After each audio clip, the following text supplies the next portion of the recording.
Hello, this is Professor Kuehn, and this is Introduction to Astronomy. Let's jump into Chapter 4 of Book 2 of Aristotle's On the Heavens. Now, the question, as I mentioned at the end of last lecture, that he's going to be asking here, and I'll write it out, the main question that he starts out with is, what is the shape of the heavens? What is the shape of, I think he even says the body of the heavens. So you've got this, these stars, the moon, the planets up in the sky, and he's not asking about the shape of those individual bodies like the stars, the moon, the planets. He's talking about the whole thing. So what is the shape of this large body that appears to be revolving around us? And let's just jump right to his answer, and then we'll talk about some of the rationale, some of the reasons he gives for his answer. And he says it is spherical in shape. In fact, it's a perfect sphere.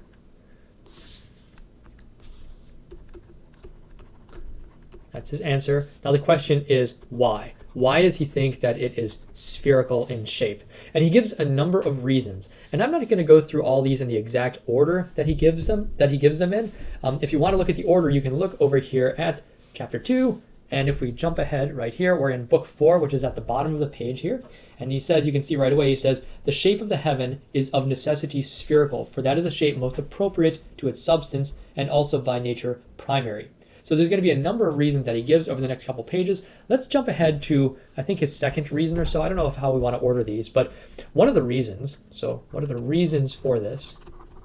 I'm just going to kind of number them, although, again, they're not the same order that he gives. And the first reason that I'm going to talk about is he says, well, the whole world, that is the heavens above us, revolves around us apparently in a circle. Heavens revolve around the earth. Heavens revolve around the earth in a circular motion. Okay, and this implies that it must be circular in shape.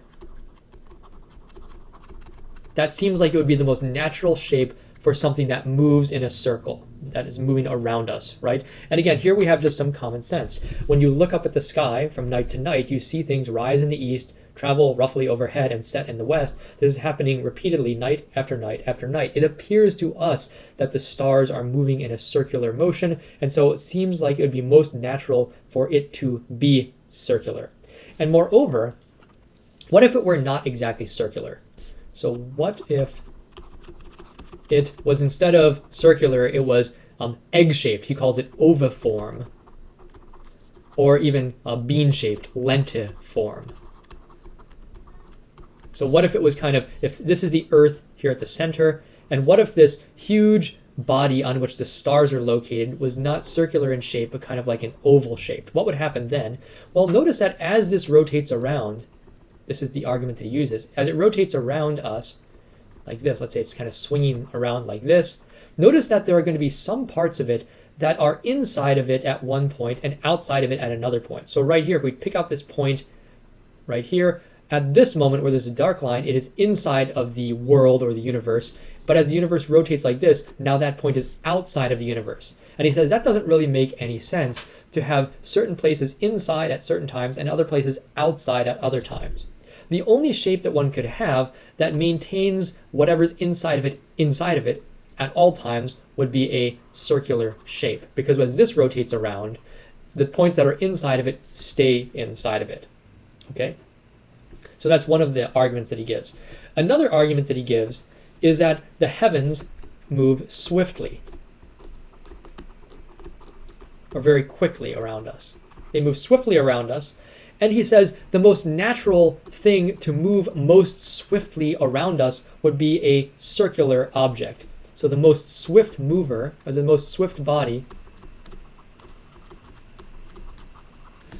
would naturally be a circle, or a sphere, right? So if you think about, if you wanted to have an object spinning around, or rolling, you might think, it would make sense if it was a circle. It's not going to be as swift of a roller if it was a square. We don't make tires out of squares, right? We make them out of circles.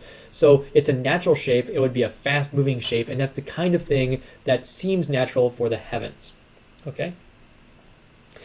Another argument that he gives, and again, if you're not happy with these arguments, that's okay, but he's seeing them as providing evidence or rationales for why it would make sense for the heavens themselves to be spherical in shape. Another one, and actually this is the first argument he gives, so I'm going to kind of come back to this now. He says that different shapes can be ranked differently. So shapes can be ranked or arranged by the number of sides they have. Okay, so the primary shape, or the first shape, I'll do this. The primary or first shape is a circle. Why? But because it has just one side.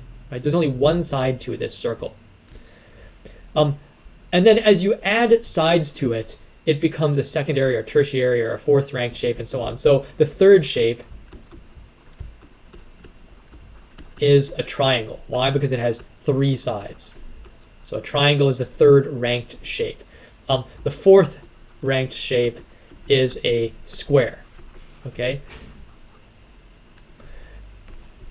And so you can kind of rank these shapes according to the number of sides.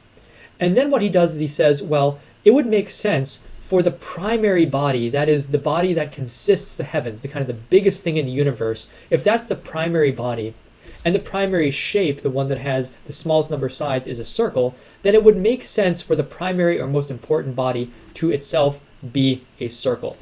So it would be natural, or it would be fitting